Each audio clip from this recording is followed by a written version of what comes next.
Isang masigla at masayang umaga sa lahat ng mga boss natin mula Luzon, Visayas at Mindanao. Isang makabuluhang 3 minuto na naman tungkol sa K-12 Basic Education Program ang hatid ko sa inyo ngayon. Bahagi ito ng Philippine Development Plan o ang PDP. Ngayong araw mga boss, aalamin natin kung ano na nga ba ang estado ng basic education sa Pilipinas. Nilagdaan noong ika-4 ng Setyembre ngayong taon ang Implementing Rules and Regulations o IRR for Basic Education Program. Nakapaloob sa mga alituntuning ito ang mga gabay para sa wastong pagpapatupad ng K-12 curriculum sa lahat ng mga paaralan sa bansa.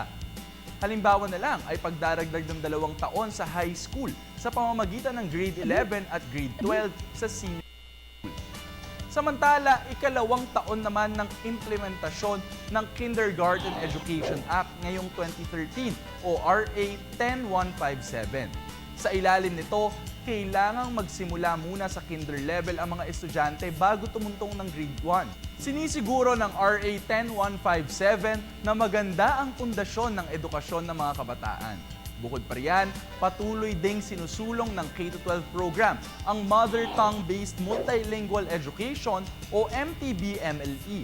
Sa pamamagitan nito, mas maiintindihan ng mag-aaral ang mga itinuturo sa klase dahil gagamitin ni teacher ang wikang nakagisna ng mga kabataan sa pagtuturo ng iba't ibang subjects mula kinder hanggang grade 3. Noong 2012, 12 mother languages ang sinimulang gamitin sa mga paaralan mula sa iba't ibang rehiyon. Ang mga wikang ito ay Tagalog, Kapampangan, Pangasinense, Ilocos, Bicol, Cebuano, Hiligaynon, Waray, Tausug, Magindanaoan, Maranao at Chabacano.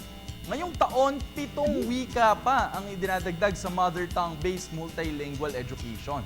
Ito ang Ibanag, Ivatan, Sambal, Aklanon, Kinaraya, Yakan at Surigao-non. Pagsisikap ng kagawaran ng edukasyon sa pagtulong sa mga mag-aaral na mapagyaman ang kanilang kaalaman sa pamamagitan ng K-12 curriculum.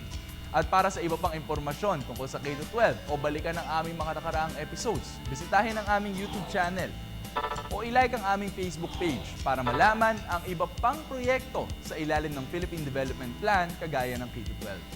Magandang umaga, ako si JC Tejano para sa K-12 Kaalaman. Paalam!